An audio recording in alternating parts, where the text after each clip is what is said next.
ചായക്കടയിൽ നിന്നൊക്കെ നമ്മൾ കഴിക്കാറുള്ള മുളക് ബജ്ജി ഒന്ന് ഉണ്ടാക്കിയാലോ? ആവശ്യമായിട്ടുള്ള സാധനങ്ങള് മൈദ, അതോടൊപ്പം തന്നെ കടലമാവ് കേട്ടോ. അതിലേക്ക് മുളക് പൊടി, കുരുമുളക് പൊടി, ഉപ്പ്, 2-3 അല്ലി ഇഞ്ചി വെളുത്തുള്ളി. ഈ ഇഞ്ചി വെളുത്തുള്ളി മിക്സിയിൽ അടിച്ചെടുക്കണമെങ്കിൽ അടിച്ചെടുക്കാം. ഞങ്ങള് കുത്തിയാണ് അതിലേക്ക് ഇട്ടത്.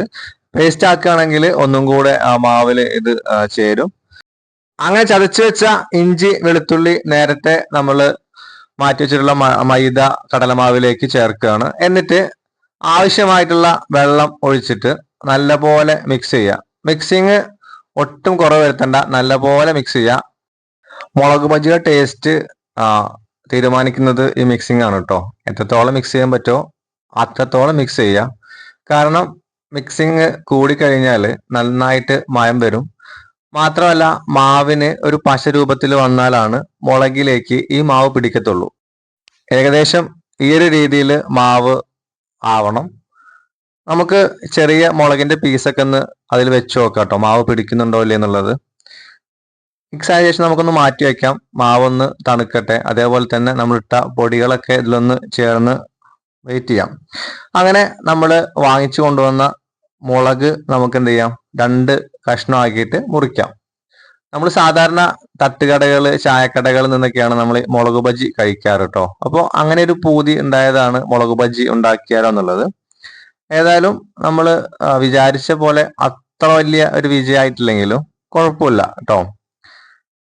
അങ്ങനെ മുളക് മുറിച്ച് മാറ്റി വെച്ചു. ഇങ്ങനെ ഒരു സംഭവം നോക്കിക്കോളൂ. നിങ്ങൾ ചെയ്യുന്ന സമയത്ത് ഗ്ലാസ്സിലേക്ക് മാവ് ഒഴിക്കാം. എന്നിട്ട് ഇത് കയ്യിൽ മാവ് ആവാത്തൊരു പരിപാടിയാണ് കേട്ടോ.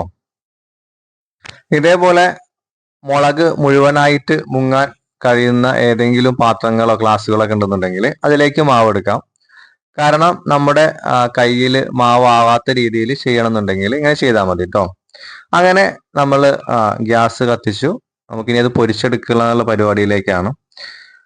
നമ്മൾ ഓയിലാണ് കേട്ടോ പൊരിച്ചെടുക്കുന്നത്. അങ്ങനെ ചട്ടി വെച്ചു. നമുക്ക് ആവശ്യമായിട്ടുള്ള ഓയിൽ ഒഴിച്ചു കൊടുക്കാം.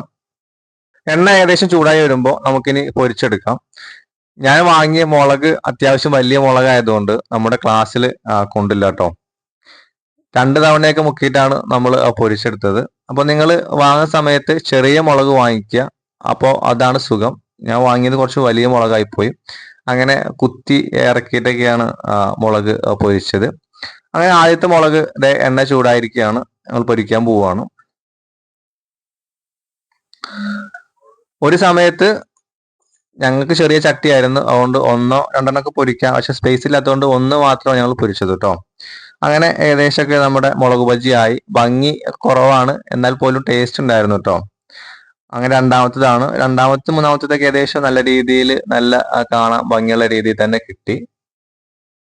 നമ്മള് അങ്ങനെ കണ്ടമാനം ഒന്നും എടുത്തില്ല കേട്ടോ. നമുക്കറിയാം എങ്ങനെ ടേസ്റ്റ് നമുക്കറിയില്ല, ആദ്യമായിട്ട് ഉണ്ടാക്കി നോക്കുകയാണ്.